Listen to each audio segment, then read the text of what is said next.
Salut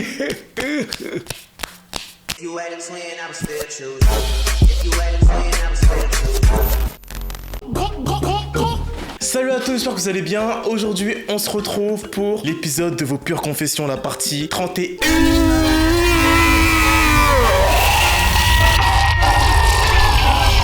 Vous n'en avez pas marre?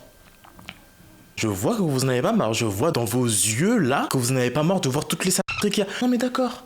Y a aucun problème, on continue. N'hésitez pas à vous abonner à mon compte Instagram, juste ici, j'adore LNT dans le story en sticker. Les gens qui continuent à me demander en 2024 comment on fait pour participer à mes vidéos confessions, vous écrivez une lettre au Père Noël qui transférera cette lettre à la petite souris qui transformera votre message sur une pièce qui la transférera dans les fêtes de votre maman. Bref. Je n'aime pas les introductions trop longues, c'est parti pour la vidéo. Pardon mon père parce que j'ai péché. Je pêche encore mais que des gros poissons.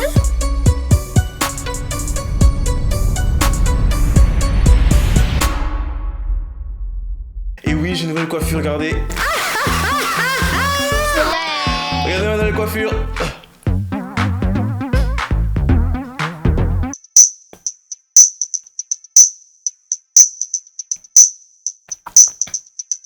Je crois que je suis cannibale. Anna, qu'est-ce qui t'arrive, Anna? T'as envie de manger des gens? Donne-moi le plus d'explications. J'ai toujours eu ce truc en mode vas-y, j'ai envie de goûter la viande du tu vois. J'ai jamais parlé de ça à personne. Une fois, j'ai eu une prof, elle était tismée et tout. Je regardais sa peau et tout. Et je me disais, vas-y, elle a l'air trop bonne pour manger. C'est trop bizarre. Mais bon, je sais pas, c'est comme ça. Mais je vais jamais faire de mal à personne, tu vois. Parce que, genre, en mode des trucs de cannibale, c'est pas que des gens qui sont fous et qui sont tarés et tout. Ça peut arriver à n'importe qui, genre, vraiment n'importe qui peut se dire, putain, je me demande ce que ça fait de manger quelqu'un. Mais va manger ta maman. Elle est déjà là avec toi. Mange-la. Allez, inceste. J'ai fouillé dans le téléphone de ma mère et j'ai découvert qu'elle couchait avec mon oncle. Donc elle couche avec son frère.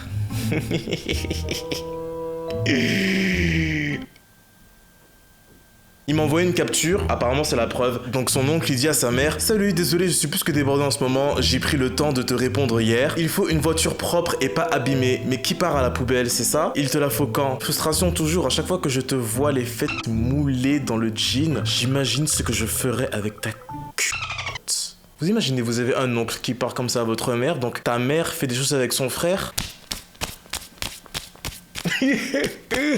La honte. J'aime trop regarder des bagarres sur Telegram. J'aime trop regarder des bagarres sur Twitter X. Attends, mais je pensais vraiment être le seul. Mais non. Moi, j'aime trop voir les filles se battre et tout.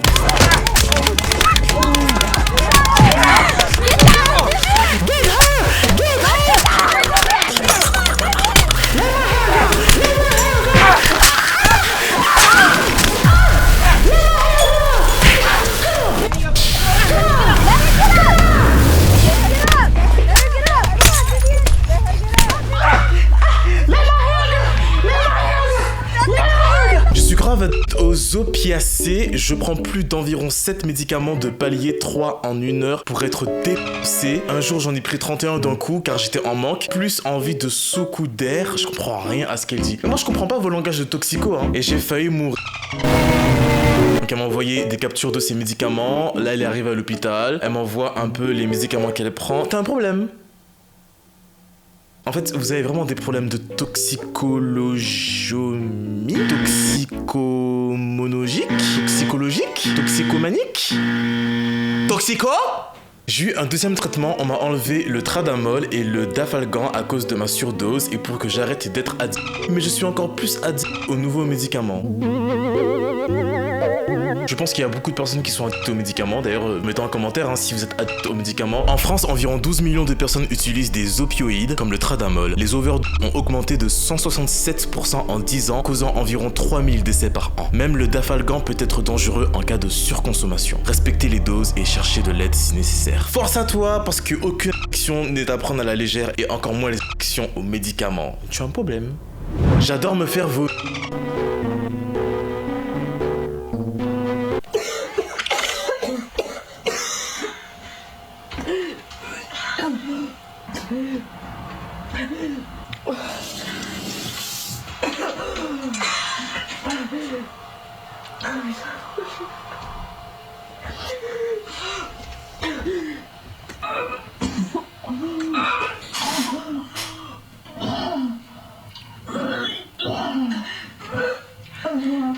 mais c'est ma communauté.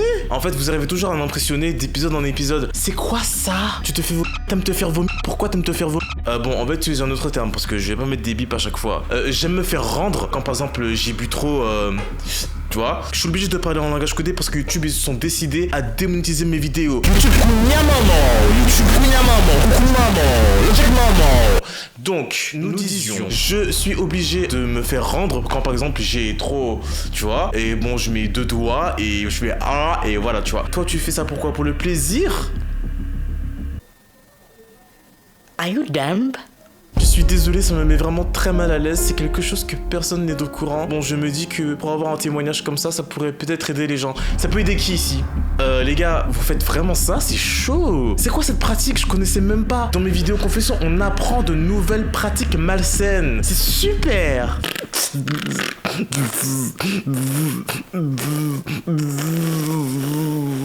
je voulais te dire que genre je voulais m'excuser un peu pour les gens qui s'amusent à te mentir, à faire tourner en rond tes vidéos, alors que genre je trouve qu'elles servent vraiment à aider les gens.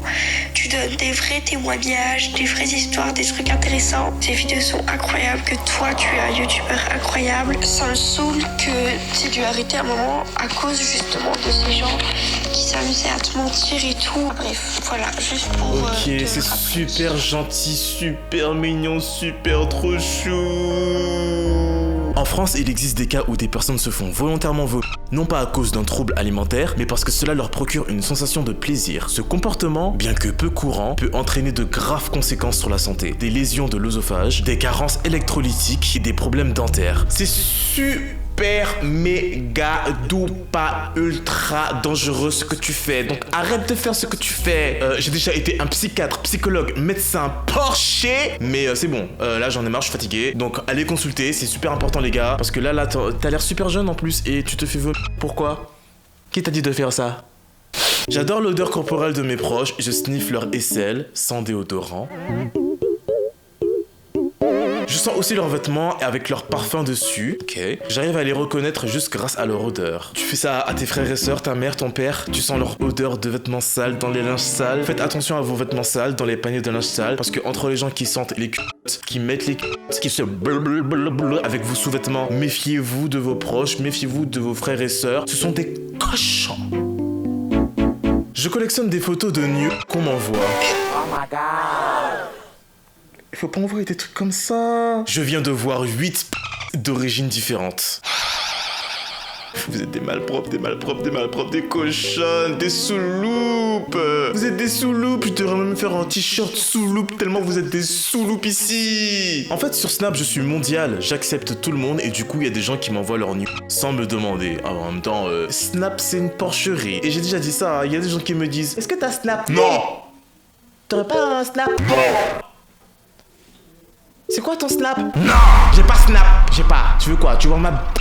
Va sur mon OF. Un gars a fait une overdose à cause de moi. En fait, c'est un épisode spécial overdose. Là, c'est ça. Je vais te demander plus d'explications. J'étais en clinique de désintoxication et j'ai rencontré un gars mineur et sans abri qui avait déjà été hospitalisé plusieurs fois. Il cherchait à se faire expulser de la clinique en couple avec des filles, car il avait réussi à le faire une première fois. Il crochait sur moi et une amie, mais il savait que je ne coucherais jamais avec lui, même si j'essayais de l'aider. Finalement, il a couché avec mon ami et il s'est fait virer. Après son expulsion, on restait en contact. Il m'envoyait des messages où il me parlait de son désespoir, de ses séjours à l'hôpital à cause de la et de l'héroïne. Et je faisais de mon mieux pour l'aider, bien que je ne sois pas certaine de l'avoir fait de la meilleure façon. Il était de plus en plus mal, et un jour, après avoir vu une story de nous tous ensemble, j'ai appris qu'il était décédé.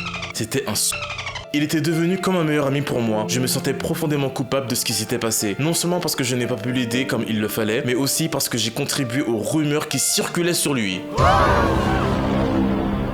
Dans la clinique, il faisait peur à plusieurs filles, et moi-même j'ai partagé certaines choses qu'il m'avait dites, ce qui a pu le blesser. Oh my god. Quand il a su cela, il était vraiment choqué et triste, et je me demande si ce n'est pas ce qui l'a poussé à...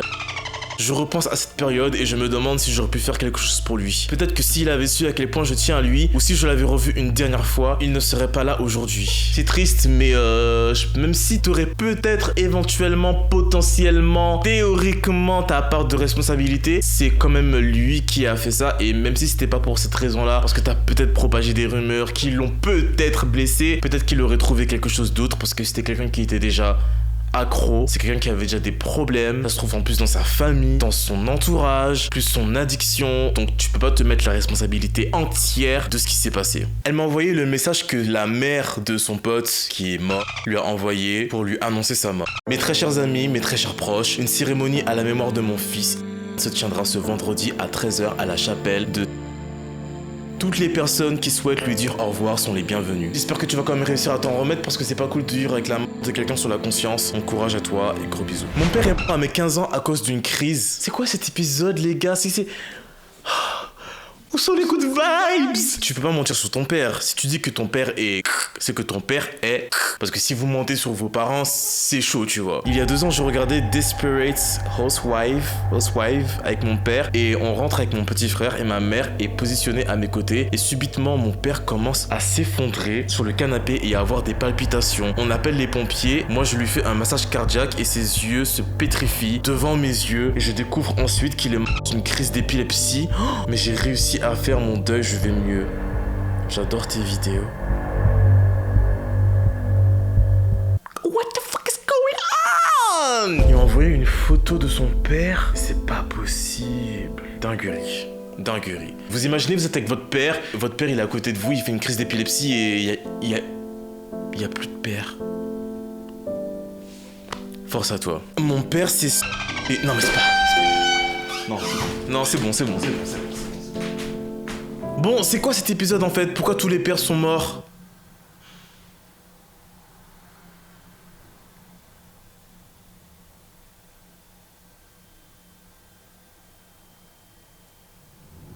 En fait, mes parents se sont séparés il y a 3 ans. Ma mère a eu ma garde pendant les 7 premiers mois. 4 mois plus tard, ma belle-mère et moi, on a trouvé mon père. Ah putain, je vais démonétiser. Vous savez, il a trouvé son père, une corde, la corde...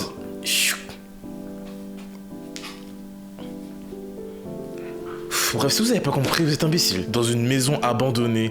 Oh non, il a envoyé la photo de son père. Oh non, putain, vous êtes vraiment cringe. Non, franchement, ça fait de la peine. En la mémoire de... La réception se fera le vendredi 3 septembre, entre 17h et 20h. Oh, il était BG en plus. Vous perdez vos parents comme ça, c'est triste. Franchement, profitez de vos parents, profitez de la vie avec vos parents, passez de bons moments avec vos parents. Même si vous vous disputez, même si vous avez des différends avec vos parents, même si certaines fois il y a des parents qui sont des cochons mal chiens, essayez de profiter des bons moments que vous passez avec eux. Du peu de temps qui vous reste à vivre avec eux, parce que les parents ça part tellement vite, vous vous rendez même pas compte. Ils ont même pas eu la chance de connaître leurs parents ne serait-ce qu'une fois.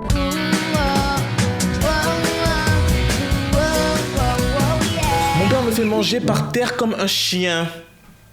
En vrai ça peut être stylé hein. Non. On va pas des problèmes par contre Donne-moi plus d'explications. Donc en gros c'était un soir, on mangeait et tout en famille, je me suis levé pour me resservir. Je devais avoir 8 ans, j'étais assez maladroite, donc sans faire exprès j'ai tout renversé par terre. Je me souviens du regard de mon père, il me regardait avec des yeux noirs, comme si j'avais fait une énorme bêtise. Et j'ai commencé à ramasser le riz qui était au sol et le remettre dans mon assiette. Sauf que mon père m'a tout de suite stoppé et m'a dit « Remets ça par terre et mange !»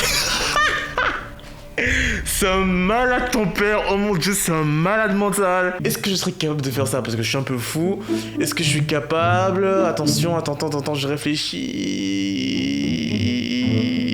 Non, quand même pas. En tout cas, pas à mon enfant. Pas à mon enfant.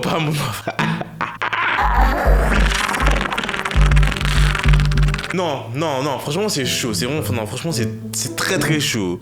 Je touche mes locks pour avoir un peu de soutien, parce que franchement c'est chaud ce que je suis en train de lire là, tu vois. Du coup, je l'ai regardé en mode, mais t'es pas sérieux? Sauf que son regard était tellement noir et sérieux que ça se voyait que je n'avais pas le choix. Donc j'ai remis le riz au sol. Mais il y a vraiment des gens, vous avez des pères trop bizarres, vous avez des familles trop bizarres. J'en ai vu des choses bizarres dans ma famille, tu vois. Il y en a, ils sont un peu fous. Mais ça, c'est une dinguerie. Dinguerie.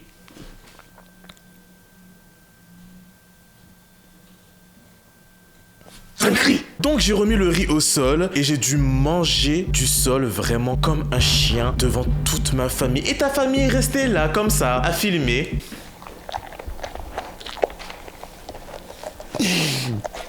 T'aimes ça, Camille? C'est bon?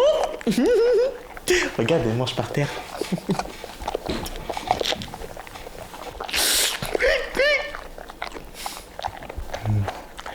Bon appétit Camille. Jean-Luc, viens voir Camille. Elle est chou, hein. C'est ma fille. Ça, c'est sûr, ça vient du Nord. Non, je rigole, c'est bon. Je rigole, je ne juge personne.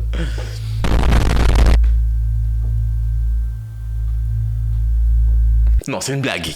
Le pire, c'est que personne ne pouvait rien faire car tout le monde prenait cher avec mon père. On était tous des maltraités et la police ne faisait pas grand chose. Aïe, j'ai jugé un peu trop vite en fait. Ton père, il était juste fou et les gens de ta famille étaient juste soumis. C'était tellement humiliant et j'en m'en suis rappelé que très récemment. Vraiment horrible. De toute manière, je ne le vois plus depuis que j'ai 12 ans et c'est très bien comme ça. Waouh, c'est vraiment une histoire... Quand je rigole comme ça pour des histoires comme ça, c'est pas je rigole en mode je trouve ça drôle, hein. C'est que je rigole parce que je me dis waouh, mais les gens sont vraiment fous en fait. C'est pour ça que je rigole en fait. Franchement, c'est grave. Faire manger un enfant à même le sol après un accident de maladresse est une forme de violence psychologique et humiliante qui peut avoir des conséquences graves. En France, près de 10% des enfants subissent des formes de maltraitance psychologique. Ces actions peuvent affecter l'estime de soi, créer de l'anxiété et marquer durablement leur développement émotionnel. Il est crucial de réagir avec bienveillance face aux erreurs en aidant l'enfant à apprendre sans le punir de manière dégradante. Donc, à toutes les personnes qui regardent ma vidéo actuellement, tu es un homme, tu es une femme, ne sois pas un futur cochon ou cochonne, car tu auras des enfants très bientôt si tu n'en as déjà pas. Il y en a pas mal qui en ont déjà, hein, et qui sont des cochons. Les gars, c'est tout pour cette vidéo, j'espère que vous avez kiffé. C'est un épisode qui était plutôt court, mais on se retrouve très bientôt pour un prochain épisode de Vos Peurs Confessions, la partie 32. YouTube, ne démonétise pas ma vidéo, je te répète, si tu démonétises ma vidéo, je...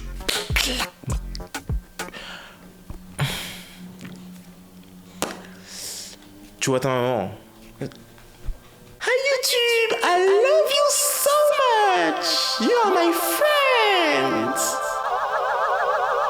On se retrouve très bientôt pour un nouvel épisode. N'hésitez pas à vous abonner aussi sur mon compte Instagram, pour participer à mon prochain concept de vidéo. C'est sur mon compte Instagram, dans la story un sticker. Je n'ai pas besoin d'articuler. Si tu n'as pas compris, tu es un imbécile et tu mérites de manger à même le sol. Je vous dis à très bientôt. On se retrouve très vite pour un nouvel épisode. Salut.